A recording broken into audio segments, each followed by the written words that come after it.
mengatakan ya, Wan, saya sudah memaafkan kesalahanmu di masa lalu misalnya. Jadi ya, betul. Fenomena move on ini ya. Itu ya beda di mulut ya, beda di hati. Oh, iya. Kalau lagi jauh tuh.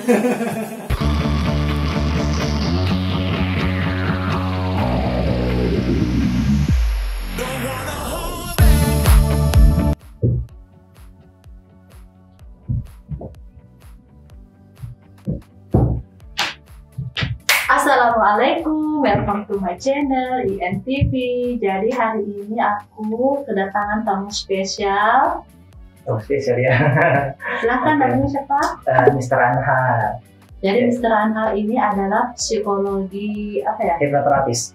Jadi psikologi terapis. Pasti kalian bertanya-tanya, kenapa sih saya harus mendatangkan psikologi di video kali ini? Jadi saya mau menjelaskan sesuai request teman-teman. Nah ini ya, tentang apa ya, move on ya? Move on. Ya, jadi bahas tentang move on ya. Betul. Oke, jadi saya mau tanya, move on itu apa sih? Sebelum kita bahas tentang move on, saya perkenalkan dulu diri Ayo. sendiri mungkin ya.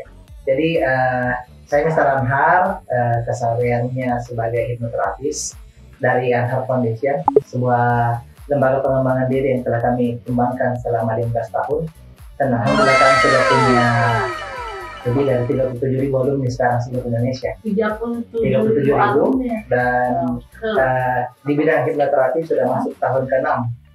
Ini sudah jadi tahun ke-6. Masuk tahun ke-6, alhamdulillah. Jadi banyak permasalahan-permasalahan yang kami tangani, yang kami dapatkan di secara terapi secara klinis maupun kami turun langsung ke lapangan, dan move on ini termasuk yang paling jadi topik populer ya, yang selalu yang paling dicari-cari ya. trending, apalagi sekarang apakah anak muda atau orang yang sudah berkeluarga juga banyak permasalahannya tentang ya gagal move on.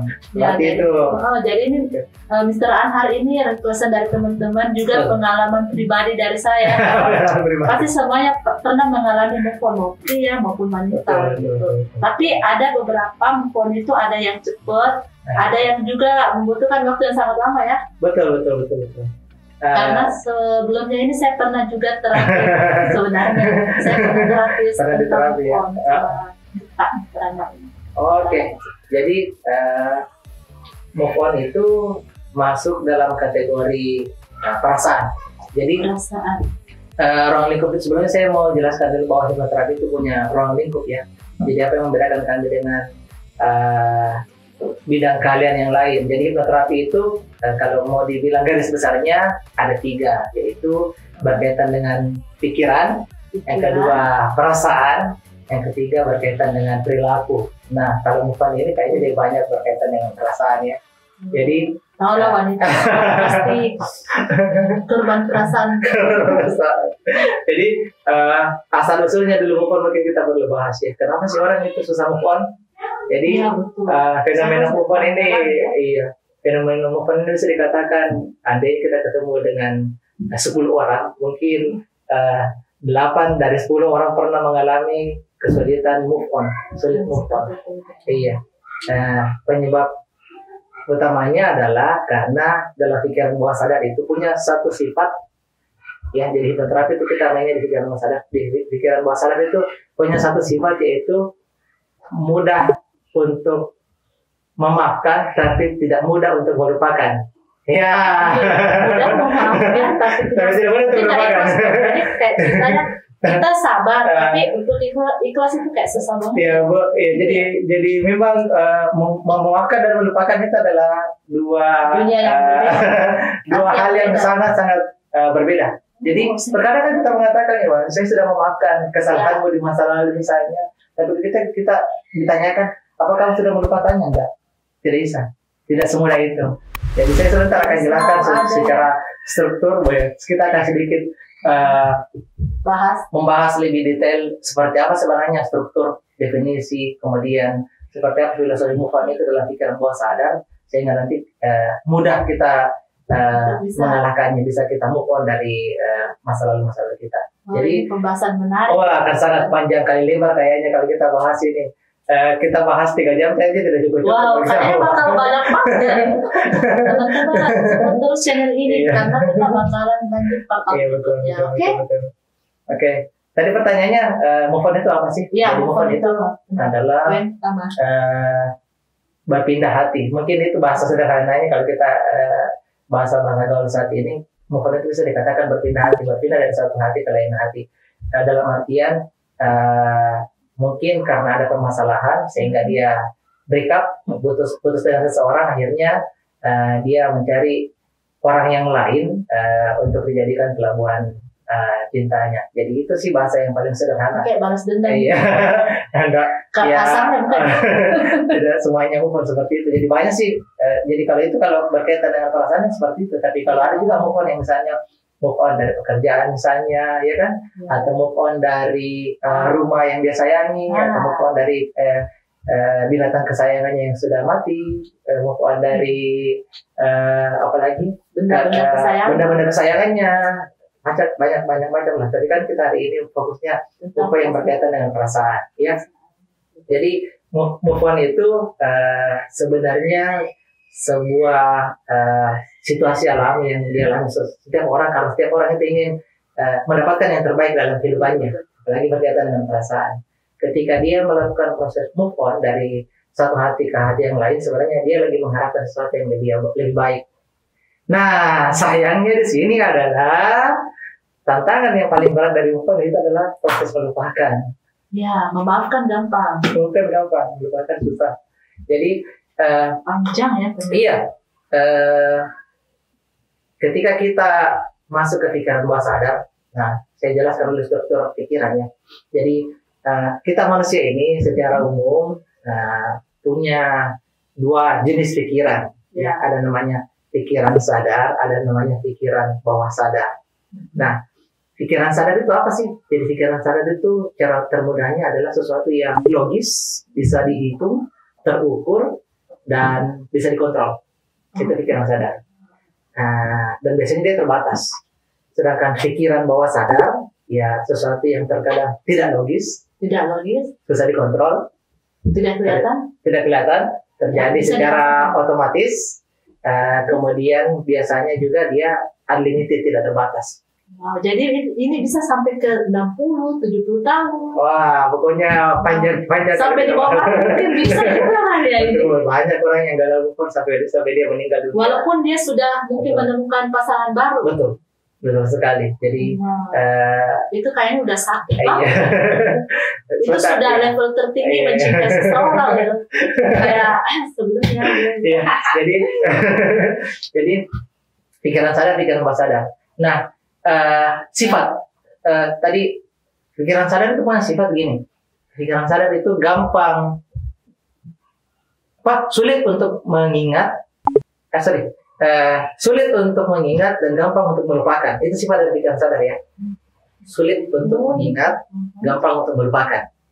Nah, ketika ini kita gunakan, anggaplah saja dalam proses pembelajaran ya.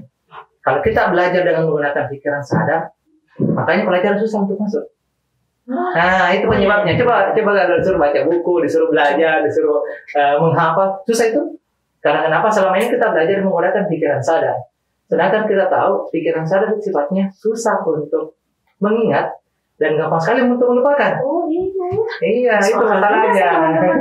Itu masalahnya. Jadi selama ini salah atau keliru kalau kita mau belajar atau kita mau menghafal, memahami sesuatu dan kita menggunakan pikiran sadar. Karena pikiran sadar itu memang dia logis, tetapi sangat-sangat terbatas sekali.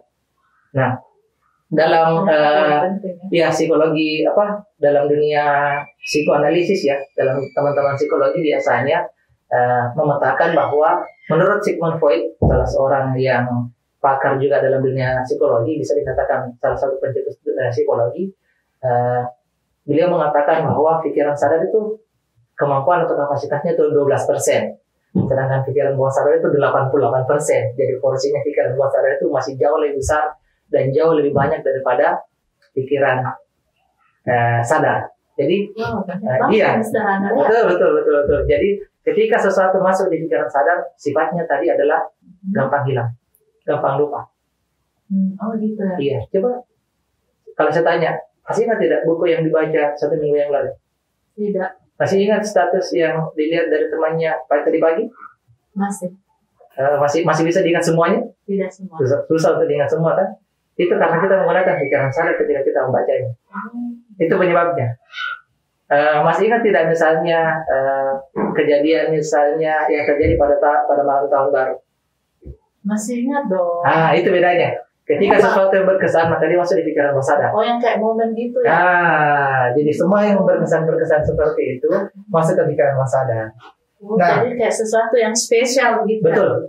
Nah, pikiran sadar tadi kan kita sudah tahu sifatnya adalah susah ingat. Susah ingat, gampang lupa. Nah, kebalikannya dari pikiran bawah sadar. Pikiran bawah sadar itu gampang ingat, susah lupa. Makanya memori jangka panjang atau long term memory itu ada di pikiran bawah sadar. Wow. Ya. Tapi banyak orang nggak tahu. Iya, banyak orang tidak tahu. Makanya mereka berusaha untuk move on-nya cuma di mulut. Hatinya pasti enggak. Apalagi yang terhadap perempuan itu ya beda di mulut ya beda di hati. Kalau jawab tuh. Maaf ya, kalau itu sudah kenyataan. Saya aja yang tahu. Di mulut tidak di hati. Jadi itu tadi tentang pikiran sadar itu dengan pikiran bawah sadar kita harus bisa membedakan. Nah sekarang saya kasih dulu contoh seperti apa sih contoh pikiran sadar itu. Contohnya kayak gini. Kalau saya bilang menghafal, kira-kira masuk pikiran sadar atau pikiran bawah sadar? Pikiran sadar. Pikiran sadar karena menggunakan logika dan dia terbatas yang bisa kita hafal.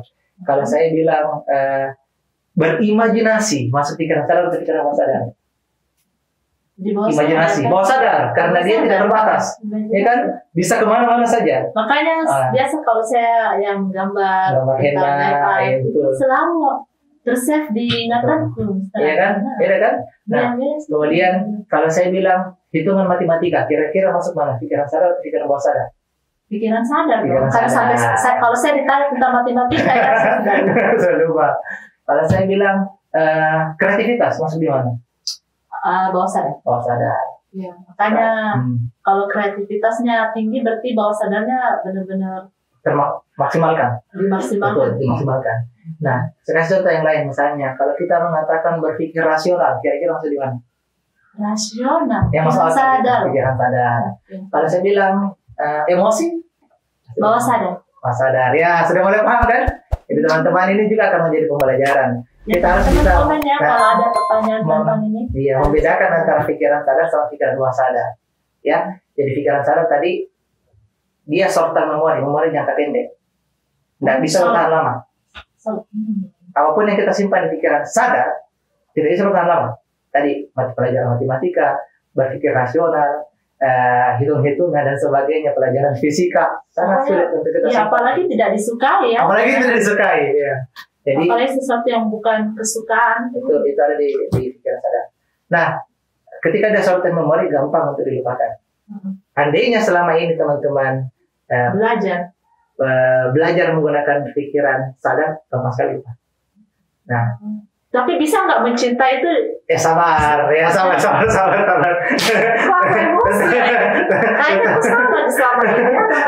Nah, kenapa orang ketika mencintai seseorang, ketika kita mencintai seseorang, kenapa sih susah dilupakan? Penyebabnya karena disimpan di pikiran bawah sadar. Jadi saya ini harus mencintai di pikiran sadar gitu. Ini yang sulit karena emosi masuk di pikiran bawah sadar. Oke, jadi saya akan detailkan sekali lagi apa sih isinya pikiran bawah sadar itu. Nah, jadi yang pertama mungkin isinya adalah kreativitas, unlimited kan. Yang kedua imajinasi. Itu kan unlimited, dan orang bisa tahu di mana batasan imajinasinya seseorang. Kemudian yang ketiga kepribadian. Nah, jadi ada orang yang berkepribadian terbuka, tertutup. Ya betul. Itu kan ada yang bisa kontrol. Wah, kenapa dia introvert, kenapa dia ekstrovert? Ada tidak orang yang bisa pikirkan kenapa dia seperti itu? Arti dia sendiri memahami. Wah, kok saya jadi introvert ya? Kok saya jadi extrovert ya? Itu kan itu kayak terjadi secara alamiah, secara natural, dan itu agak sulit untuk diubah. Betul ya? Benar-benar. Ada tidak orang yang ekstrovert tiba-tiba introvert dalam waktu yang singkat? Tidak ada. Atau orang kebalikannya, misalnya dari introvert jadi ekstrovert dalam waktu yang singkat? Tidak ada. Tidak bisa. Karena kepribadian itu ada di pikiran bawah sadar. Dia tertanam sangat-sangat dalam. Jadi kita yang mengontrol begitu. Kita yang mengontrol. Nanti pembahasannya adalah gimana caranya dirubah sih. Sebentar. Itu dengan menggunakan pendekatan hipnosis hipnoterapi bisa. Apalagi isinya dari pikiran bawah sadar. Isi dari pikiran bawah sadar itu misalnya nilai-nilai. Nah, jadi kalau orang sudah memahami sebuah nilai, meyakini sebuah nilai, itu pasti dirubah. Contoh saya kayak gini ya. Kalau di Sulawesi kita ada budaya pemali. Orang tua kita dulu kalau sudah percaya dengan nilai-nilai pemali, yakin saja sangat sulit untuk dirubah. Ya. Dan ketika kita menganggap pasti kita dianggap kita dianggap durhaka gitu kan. Ya. Kalau duduk depan pintu, tapi jodohnya tidak datang. Makan pindah-pindah jodohnya banyak. Ya kan? Ya jangan duduk di atas mantap. Ya itu nilai-nilai. Kalau ditanya di mana sih letak ikan, memang tidak masuk akal. Ya juga sih. Tapi orang paham gitu. Orang kayak masih mempercayai. Iya. Nah itulah yang dimaksud. Pikiran besar tidak perlu harus pakai logika. Nah makanya nomor 5 yang masuk di pikiran besar itu kepercayaan. Ya, contoh misalnya, ada tidak pernah dengar, wah kalau kamu sakit perut dan kantongi batu 3 butir, 3 biji, maka kamu akan berhenti sakit perut. Itu kepercayaan. Iya. Itu kan secara kalau medis itu kan nggak masuk akal. Nggak masuk akal. Tapi kalau orang meyakini akan terjadi. Jadi itu kayak sugesti gitu ya. Jadi sugesti itu kayak alam sadar. Itu sugesti itu masih di pikiran bawah sadar. Jadi kepercayaan kita kepada Tuhan kan juga tidak terbatas. Itu ada yang tidak pernah orang berpikir sampai di mana batas kepercayaan kita kepada Tuhan. Tidak ada ini sebenarnya kayak gitu. Iya, sewa ataupun dia. Setebal apa keyakinanmu? Ada yang bisa mengukur ketebalan dari keyakinan. Ada yang bisa mengukur keimanan, nggak bisa. Apa patokannya? Apa standarnya orang dikatakan beriman? Contoh misalnya, wah standarnya orang beriman atau misalnya itu adalah ketika misalnya dia sudah menghafal 30 juz, belum tentu, ya kan? Jadi itu unlimited. Nah, sudah 5 ya. Apalagi yang kena misalnya, isinya dari pikiran bawah sadar, misalnya di situ ada persepsi. Uniknya ini setiap orang itu benar menurut persepsinya masing-masing. Tidak bisa dikatakan juga. Iya, jadi persepsi itu bisa dikatakan sebenarnya pendapat pribadi terhadap sesuatu yang belum tentu sama dengan pendapat umum. Contoh misalnya kayak gini ya. Saya minta maaf kalau saya membahas ini karena ini akan menjadi pembelajaran. Ya, jadi ini kayak dasarnya dulu. Iya, dasarnya kalau dulu kita pas berikutnya pasti semuanya udah paham. Iya, betul. Harus dulu paham secara fundamentalnya seperti apa filosofinya supaya nanti kita gampang. Oh, ternyata move bisa ditangani kok. Bisa kita mudah move on kalau kita sudah paham rumusnya. Okay. Jadi yang susah move on wajib nonton channel. Sangat wajib sekali. Ya. Juga nanti saya tulis di description. Ya, Anhar Foundation ya. Oke. Jadi tadi kita sampai di yang selanjutnya itu tentang apa sih move on itu? Belum. Masih di sini dari pikiran bawah sadar itu sendiri. Jadi keyakinan, nilai norma, kepercayaan, persepsi. Kita tadi bicara tentang persepsi. Jadi begini, contoh misalnya saya mendapatkan kliennya itu misalnya adalah lesbian. Lesbian itu artinya. Jadi banyak klien ya berbagai macam tipe ya yang data ya. Homoseksual, lesbian. Oh iya lesbian, oke. Anggap misalnya lesbian. Dia menyukai sesama jenis. Wanita suka kepada wanita yang lain. Kalau menurut persepsi umum, dia akan dikatakan tidak normal. Ya. Menurut persepsi agama, dia dikatakan melanggar. Iya kan? Menurut norma sosial, dia dikatakan adalah sebuah penyimpangan. Ya kan? Benar. Tapi menurut persepsi pribadinya benar. Seperti itu. Iya, menurut persepsi pribadinya itu benar. Itu bisa dianggap benar. Sebuah kebenaran. Karena kenapa? Belum tentu hal itu terjadi otomatis begitu saja. Siapa tahu? Ya jadi anggap misalnya dari saya ambil contoh saja dari kasus yang pernah saya tangani tentang lesbian. Seorang wanita, anak dari ustadz, pakai jilbab besar, rajin ikut pengajian, lesbian. Nah, gimana caranya? Pastor bilang, wah, bagaimana caranya? Anak ustadz, rajin ikut pengajian, pakai jilbab besar, sudah ikut talim, lesbian. Ya. Di mana kira-kira letak masalahnya? Memang tidak masalah. Tapi ketika saya mendalami dengan menggunakan pendekatan hipnoterapi, kayaknya wajar-wajar saja sih dia jadi lesbian. Begitu saya masuk ke dalam kondisi hipnosisnya, saya ajak dia berkomunikasi dengan menggunakan teknik-teknik yang hipnoterapi biasa gunakan, hipnoterapis biasa gunakan. Perhatikan kasusnya. Yang pertama, dia lahir di lingkungan di mana tidak ada saudara laki-laki. Satu. Yang kedua, satu-satunya laki-laki di rumahnya adalah ayahnya, dan ayahnya adalah orang yang paling kasar sama dia, yang suka menghardik, memukul, mencaci maki. Dua, waktu SMP dia pernah pacaran dan diputuskan. Waktu SMA dia pernah diselingkuhi sama pacarnya. Waktu kuliah dia pernah pacaran dan hampir diapa-apain sama pacarnya. Oleh sebab itu tamat dari perkuliahan dia menjadi sangat super benci kepada laki-laki. Berarti kan akibat trauma yang berlapis-lapis ini, kalau tidak salah waktu itu kasusnya 7 lapis traumanya. Akibat trauma yang berlapis-lapis ini persepsinya berubah, nilai rasanya berubah. Tadinya dia suka kepada laki-laki, akhirnya dia menjadi sangat membenci laki-laki. Dan uniknya adalah ketika dia mendapatkan kenyamanan pada perempuan, dia move on kepada perempuan dalam tanda petik, ini move on yang tidak dibenarkan. Akhirnya dia menjadi merasa nyaman, akhirnya dia menjadi mencintai perempuan. Jadi backgroundnya benar-benar ini ya. Jadi dari kita jangan menjudge seseorang berarti. Jadi dalam hipnoterapi dari langsung dijudge seseorang. Bahwa kamu haram, kamu melakukan ini adalah hal yang fatal, kamu ini berdosa, nggak bisa. Kita harus menjadi lebih bijak ketika kita menangani kasus hipnosis hipnoterapi. Jadi iya, persepsi orang umum mengatakan itu salah, tapi persepsi menurut dia setelah saya wawancara dengan menggunakan pikiran bawah sadar, benar karena mengalami trauma, dan tidak semua orang pernah mengalami trauma yang pernah dia alami. Jadi sekali lagi, persepsi menurut orang bagi dia pribadi itu benar. Nah, persepsi ini ada di pikiran bawah sadar. Karena terkadang tidak logis. Nah, apa kan? Jadi yang PLSD yang pokoknya soal perasaan itu dia persepsinya. Persepsinya seperti itu. Dia merasa nyaman. Dia mendapatkan kenyamanan di tempat yang lain misalnya. Nah, tapi sekali lagi persepsi ini kalau tidak sesuai dengan norma umum atau tidak sesuai dengan norma agama dan norma hukum, ya kita harus luruskan. Nah, cara diluruskan ya dengan menggunakan metode hipnosis. Gitu caranya. Apa sih lagi yang muncul di pikiran masyarakat itu? Sensasi. Jadi sensasi itu bisa dikatakan sensasi kayak seperti kayak apa? Impian. Bukan cuma impian. Itu rasa ingin tahu. Bukan cuma rasa ingin tahu. Kayaknya sesuka itu orang itu. Mungkin kalau saya sama itu seseorang, mungkin saya merasa bahagia dan nyaman. Bukan cuma itu saja. Jadi sensasi itu dikatakan nilai rasa yang kuat terhadap sesuatu yang melekat. Apakah dia ke benda, ke binatang, ke orang. Itu sensasi. Itu namanya sensasi. Contoh misalnya, orang kalau merokok, kira-kira sensasinya enak atau tidak? Ya, kalau orang merokok sih pasti enak. Iya, betul.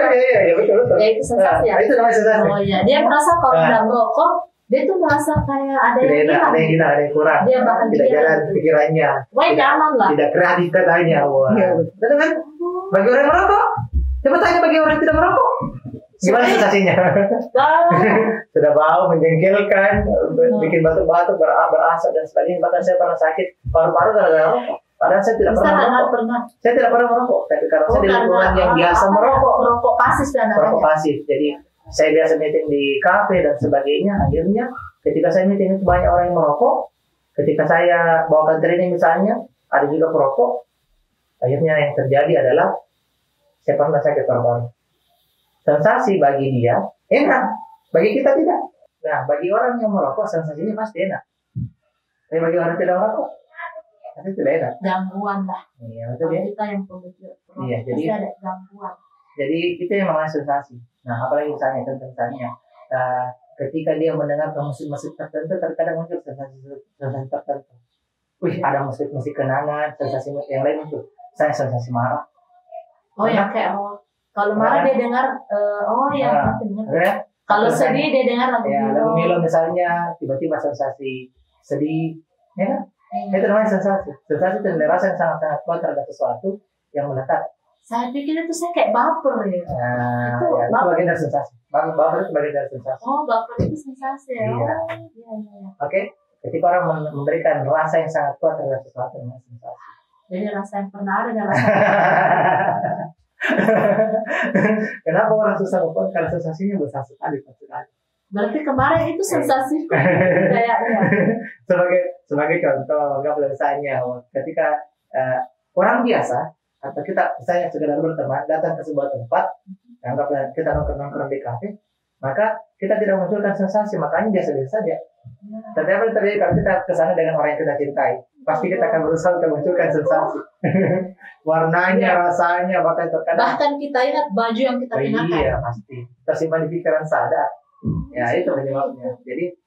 Jadi kalau kita, oke lah teman-teman, kalau misalnya ini ya, kalau misalnya kalian yang maksudnya tidak gampang jatuh cinta itu, menurutnya dia tidak di bawah apa? Bukan di alam bawah sadar gitu. Ada kan biasa kayak susah jatuh cinta kan? Susah jatuh cinta. Kita lihat dulu apa faktor penyebabnya. Jadi sesuatu itu ada backgroundnya ya. Ada traumanya. Iya, benar. Atau mungkin tadi ya. Iya, kepekaannya kurang. Atau mungkin biasanya sih ada yang terjadi satu di masa lalu. Ada something gitu. Iya, karena pada dasarnya setiap orang sebenarnya punya level kepekaan yang berbeda-beda. Oh, jadi soal kepekaan ya. Kepekaan itu masuk di pikiran masalah juga. Soalnya ada temanku susah banget jatuh cinta dengan harap. Iya. Biasanya dia mungkin punya trauma yang perlu diterapi. Ya, dia pernah mencintai seseorang. Iya, pastinya. Tapi ya, itulah. Seperti kisah-kisah cinta yang lain. Jadi sensasi itu ada di sini, di pikiran bawah sadar. Ketika orang memunculkan sensasi, yang bawah sadar sangat kuat sekali. Bahkan terkadang mendengarkan sesuatu saja kita bisa memunculkan sensasi. Iya benar. Betul ya?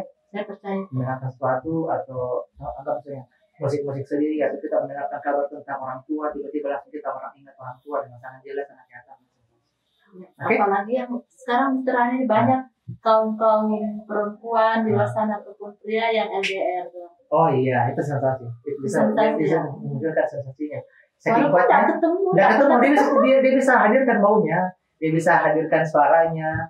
Iya, jadi mirip-mirip fenomena orang yang berhalusinasi lah ya, halu.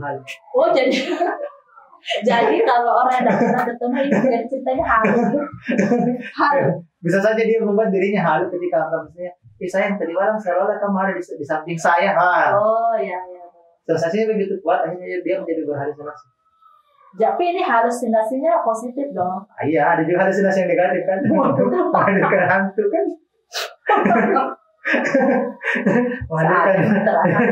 Ya memang.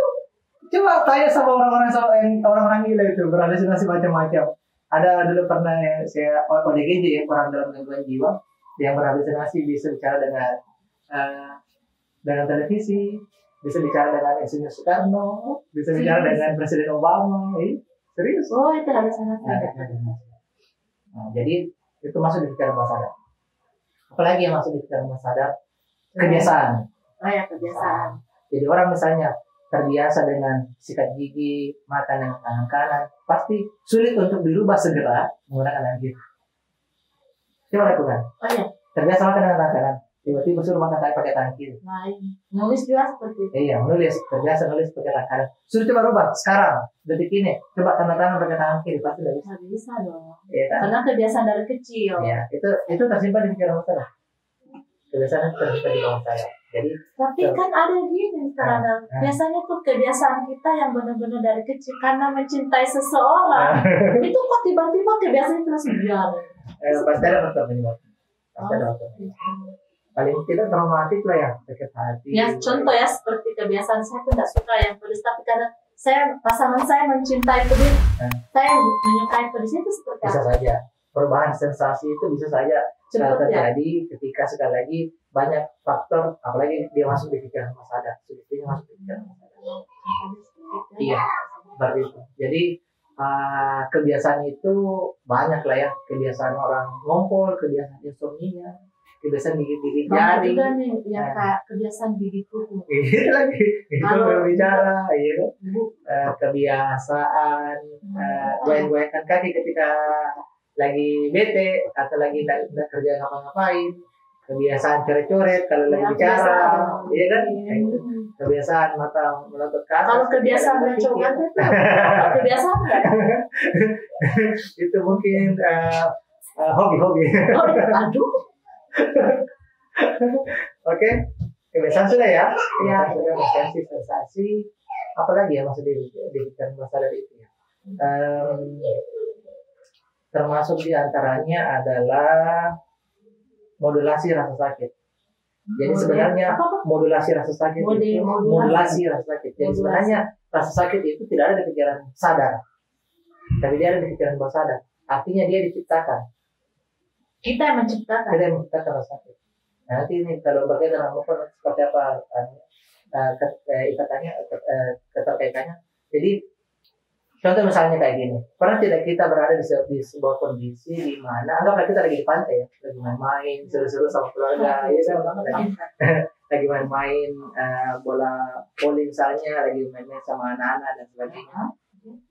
Tiba-tiba langsung ada, menyenangkan kan? Tiba-tiba langsung ada mengatakan, tadi kaki itu berdarah. Wah, begitu dia lihat kakinya robek, langsung seru sakit kaki itu. Kenapa? Pertanyaan kenapa baru dia bilang sakit? Karena kakinya sudah berdarah dari beberapa waktu yang lalu, mungkin dari 1 jam yang lalu. Itu kan sugesti. Bukan sugesti. Ya memang sugesti benar, tapi pertanyaan saya, kenapa dia baru merasakan sakit?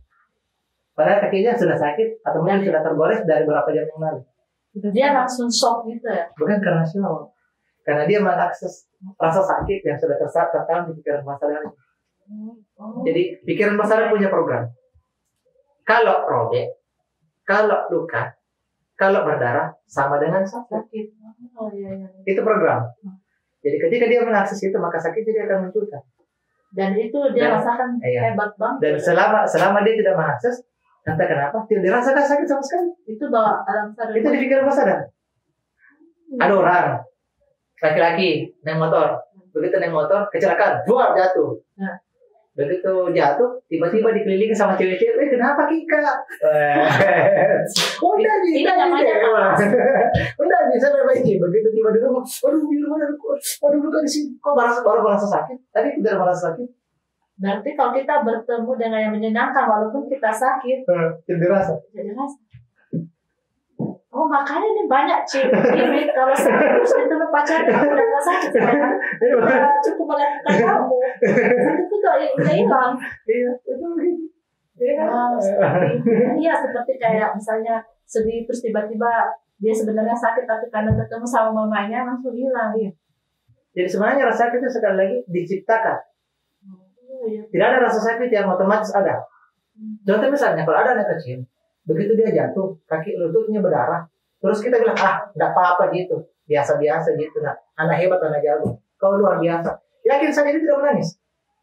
Ya, tapi kalau dia jatuh biasa, enggak leceh juga, jatuhnya juga tidak, iya, terus kita panik, iya, tapi tidak nangis. Jadi begitulah moderasi rasa sakit itu sebenarnya diseptik. Jadi orang tua wajib punya pemikiran seperti ini. Harus belajar hipnosis. Para orang tua harus belajar hipnosis. Jadi enggak boleh manja juga sih. Iya. Jadi sekali lagi sama dengan kasus move on ini ya. Ditinggalkan, diputusin, diselingkuhin sama dengan sakit. Ya kan? Itu program. Coba andainya dari nenek moyang kita dulu ditinggalkan, diputuskan, diselingkuhi sama dengan tegar. Yakin saja tidak ada orang yang merasakan sakit kalau orang lagi dalam orang dulu. Iya, andainya orang dari dulu, dari nenek moyang kita sampai orang-orang tua kita sampai ke kita selalu diajarkan ditinggalkan, diselingkuhin, diputusin sama dengan tegar dan bahagia. Yakin saja orang tidak ada orang yang menderita kalau itu. Enggak sih, Mister Ani masuk akal dulu sih. Ya kan? Iya benar. Maksudnya kan, jadi manusia itu sebenarnya bertindak berdasarkan program yang ada di pikiran masyarakat. Berarti poin penting dari sebagai orang tua itu harus seperti itu ya. Iya. Untuk mengajari anaknya. Dari awal dia mengajarkan anaknya, nak, ketika suatu hari terjadi seperti ini kepadamu, kamu akan aman-aman saja dan baik-baik saja. Masih banyak kok orang yang lebih baik di dunia ini. Mungkin itu bukan terbaik. Mungkin dia selingkuh, Mak. Iya, orang selingkuh itu tidak cocok sama orang yang setia, nak. Kamu tuh tipenya setia. Ya. Makanya kamu cuma cocok mendapatkan cowok yang setia. Nah, itu caranya. Setia sama dengan setia. Tidak mungkin setia ketemu dengan selingkuh. Iya. Jadi stop. Oke. Masih banyak loh ini teman-teman. Jadi kalian wajib nonton channel ini. Iya, jadi karena kita bakal lanjut part part ya. Ini baru move on loh. Iya, belum. Oke teman-teman, sebelum kita lanjut video ini, jangan lupa like, subscribe, komen, dan share kepada teman-teman kalian ya. Jadi sebagai orang tua itu kita harus mengajarkan anak-anak tentang tegar ya dari awal ya. Jadi model sakit itu seperti itu. Nanti misalnya orang yang mau melahirkan, sudah tertanam dalam pikiran bawah sadar kita bahwa melahirkan itu sakit.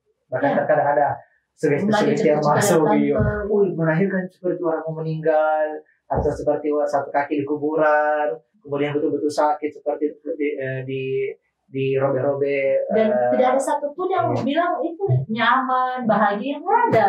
Semuanya diganti. Kalau melahirkan itu mungkin agak sedikit sakit, tetapi akan lebih besar kebahagiaannya. Ya kan? Ada yang sugesti seperti itu. Pasti semakin kamu merasa sakit, kamu akan semakin bahagia karena sebentar lagi. Yang ya, bukannya? Nah, budaya juga itu sebenarnya istilahnya sugesti itu bisa diturunkan melalui budaya, melalui kebiasaan. Melalui, soal kebiasaan. Seperti saya mengalami ya, biasanya setiap ketemu, kok kamu belum menikah? Itu apa ya? Jujur ya teman-teman, aku sebenarnya sedih, tapi aku senyum aja. Aku udah berusaha untuk mendapatkan jodoh sejati, tapi belum dapat takdir dan jodoh. Aku udah berusaha. Jadi nanti diterapi ya, betul sekali terapi itu terbuka insya Allah.